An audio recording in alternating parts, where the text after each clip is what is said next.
certified coactive coach, emotion co-practitioner, and network marketing professional. One of the things I hear a lot as a coach for empty nesters is what's next? What am I going to do? A lot of women start businesses after the kids are gone, and often the business is in direct sales or network marketing. But how do you decide which one is right for you? Today, I'm here with my good friend and network marketing professional, Kathleen Radu. Kathleen is a diamond director in her business and has been earning an income in the direct sales industry for over 25 years. Kathleen is passionate about educating people about the importance of having a plan B so that families can survive any crisis that comes up. Today, Kathleen is here to share her wisdom and give us some of her best tips about joining a direct sales or network marketing company. So let me bring on Kathleen. Hold on. Hold on, you're not quite there. Here you go. There you are. Hey, thanks for having me today.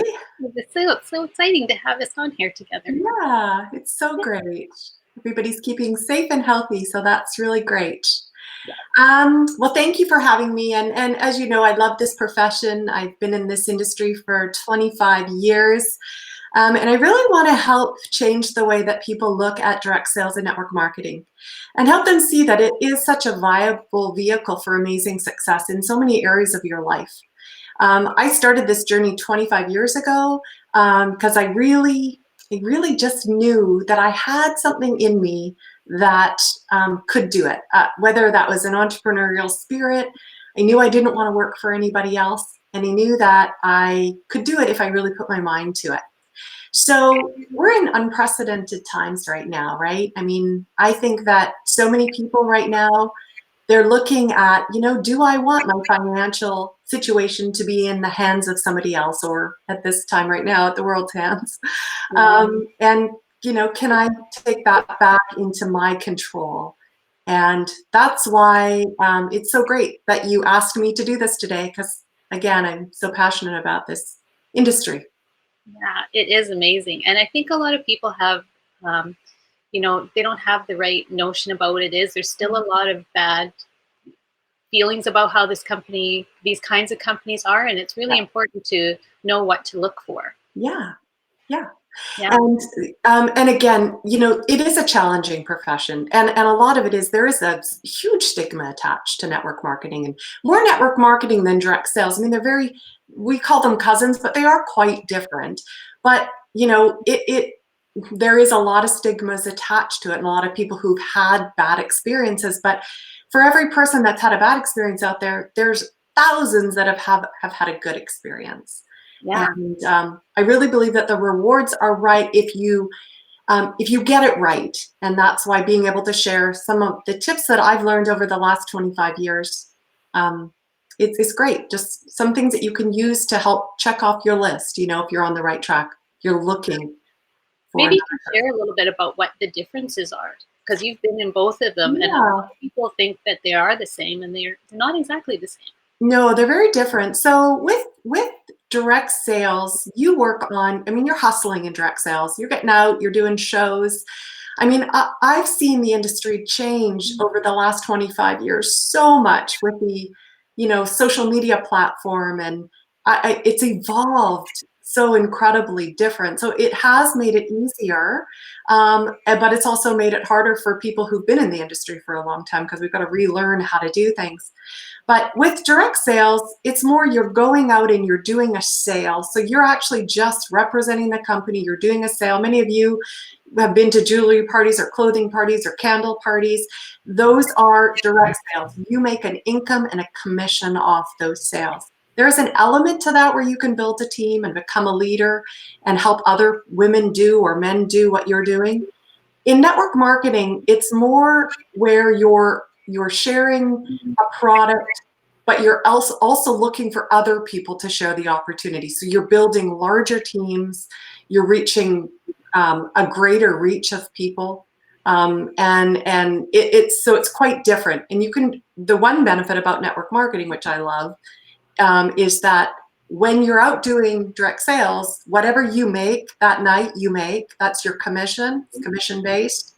But with network marketing, once you build it, it's there. It's residual passive income for the rest of your life.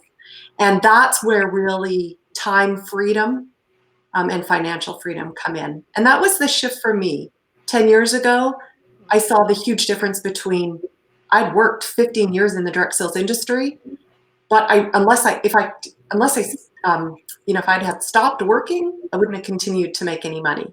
Whereas in network marketing, what I've built in the last 10 years, if I were to take 2 weeks off or 3 weeks off, or right now a month off of work, my income will still go and it will still increase. Yeah, that's awesome, especially if you're supplementing an income. And the way that the world is right now with the craziness that's going on, it's nice to have that extra income coming in if it's something you're doing alongside your day job. Yeah. Yeah. So it's good to have extra. Yeah. Yeah, it's a perfect time right now. I mean, a lot of people have time on their hands, and you can build this in the cracks of your day for sure. But right now, if you have some concentrated time and you are looking at another source of income, or you're looking to shift what you're doing, maybe you're not happy where you are, I would really encourage people to take a look at either direct sales or network marketing. Yeah. So what are some things people should look for if they're looking for a company? Because I know a lot of times people say, oh, they want to be in on the ground floor. But really, is Yeah. that where you want to be in? Yeah. Okay. So I would say, first of all, it's so important to choose a company carefully. You want to basically, I look at, would the integrity of the company's leadership have you inspired to follow them? Is the leadership of the company people that you feel like, wow, I could go to the end of the road with this people? Is there integrity? Is there values? Do they have a high code of ethics? Who are the people behind the company? Having a company that has a proven track record and a proven system in place for achieving ranks within the company. Can average people make money? Because that's my sweet spot. I'm passionate about the stay-home mom, or the mom who wants to bring in an extra $500 or $1,000 a month. That's always been my passion. So can people make that money in this? And a lot of people say, I want to be at the first one. Somebody said that to me the other day. I want to be in on the ground floor. But one of the things you got to remember is that startups can be really risky. You want a company that has a proven track record. You want a lot of big leaders won't get into companies until they're 5, 6, 7 years old. That's kind of the sweet spot. So again, look at the whole of it. Who are the people behind the company? Do they have the same values? Do you feel like you could go out and be supported by these people? Yeah. And the products, right? Pick something that you love, because we promote products every day that we don't get paid for. And there's that stigma again, where it's okay to go to the drugstore and buy cosmetics from them and pay whoever gets that money. But when you order it from your friend who's doing it as a business, and they're getting a little bit of money, there's some kind of stigma around that. So it's like, pick something you love, but support your friends. Yeah, absolutely. And you know what? There are some incredible companies out there that have incredible. I mean, I do a lot of purchasing from a lot of direct sales companies, network marketing companies, just because I love their products. These are high-end products. So that would be my second one, is really about the products. So many great products. So find something that you love, something you can be passionate about sharing, something that resonates with you. If you love cooking, find something in that avenue. If you love beauty, find something there. If you love health, find something in there. When you love something and you share it, it never feels like selling. One of the reasons so many people avoid this profession is because of the selling factor. But when you love a product, you become a product of the product, you share your love of the product, then you actually take that obstacle right off the table of selling. So, that's a really big part of it, is finding something you love, something that resonates with you, so that you can share about it without feeling like you're selling it. And the other thing that I think is really important is, does the company have a consumable product? Is there something in the product? Is there enough consumable products, a reasonable amount of product in the line that people can access? Because that's really important. Yeah, so they'll keep coming back for more. Yeah. And what's interesting a lot of times too is people, are really concerned about what's in their products. Yeah. And in these companies, most of the products are really science-based with Yeah. amazing ingredients, and people will question that from you, but they'll go to the drugstore and buy anything, or to the store and not question it. Yeah. And they got to really look at what is involved in these products. There's amazing things out there. Yeah, absolutely. And then I would say third is the compensation plan. I think that, I mean, some are more generous than others, and that's definitely, a big part of it. Like I said, does it value the average person that wants to earn $500 to $1,000 a month? Do they have a mission around that, helping people, just the average person? Do they load you up with products? If they're loading you up with products, you probably want to step away from that, because you don't need a garage full of products. I love that most companies now will ship to the customer or the distributor. How much do you need to invest? That's a really important part of it. But know this, that you are buying a business. I mean, before I did direct sales, and when I was in my 20s, I bought a company. I actually bought 3 or 4 companies and put them together to one. I mean, I had over $200,000 in debt.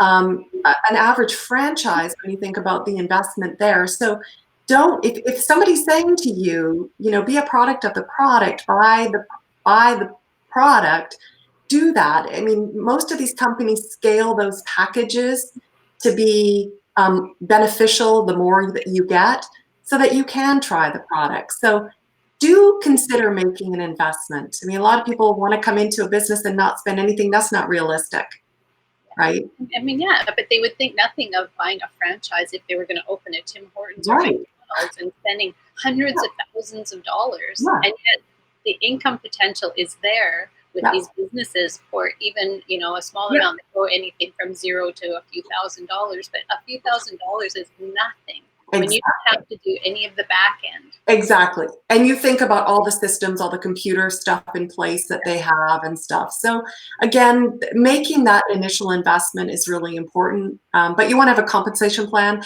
And if you don't know much about compensation plans, talk to somebody who does. There's a lot of people out there who have a lot of, I have people that send me stuff all the time and say, would you look at this? And you know what? If it sounds too good to be true, it is. It's not true. Don't believe it. It is not a get rich quick at all. And for me, I think I've always looked at, would the opportunity give me a real chance to make a positive difference in the lives of other people? So if I was going to share this with you, Cora, could I put my name on it? It's not about me and me making money, but it's about me sharing it with you because it could make a difference in your life. So can you put your name on it? Can you stand behind it? That comes back to the ethics. It comes back to your integrity. And the best part about this industry and this profession is who you become, right? It's not what you get, it's about who you become along the way. And who you become and who you meet. You meet some of your best friends in this industry because everybody is like-minded. And that's another thing with Empty Nesters. They're always looking for new people to connect with.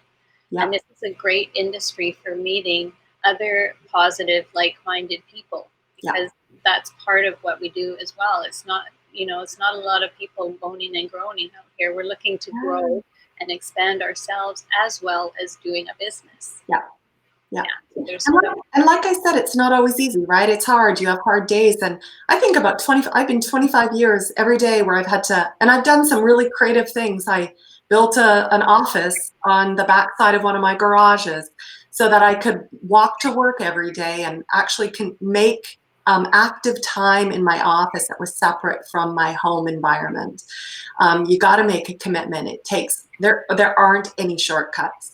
You got to get up. You got to put in the hard work. You've got to put in the discipline, and you've got to stick to it, and you got to be consistent and persistent and all those things.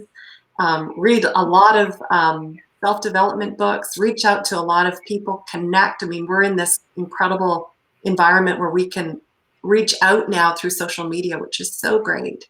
Yeah. Well, I think probably one of the things that I mean, I've only been with 3 companies, and only the last 2 companies in 25 years, the last 2 companies, one bought the other. So Yeah. really, for all intents and purposes, 2 companies. There's a lot of value in that. So choose carefully who you're going to join with. I mean, remember the person that you're looking at to be in business with, you want them to be as committed as you want to be. We see it all the time. You know, sponsors or people that they sponsored in are gone.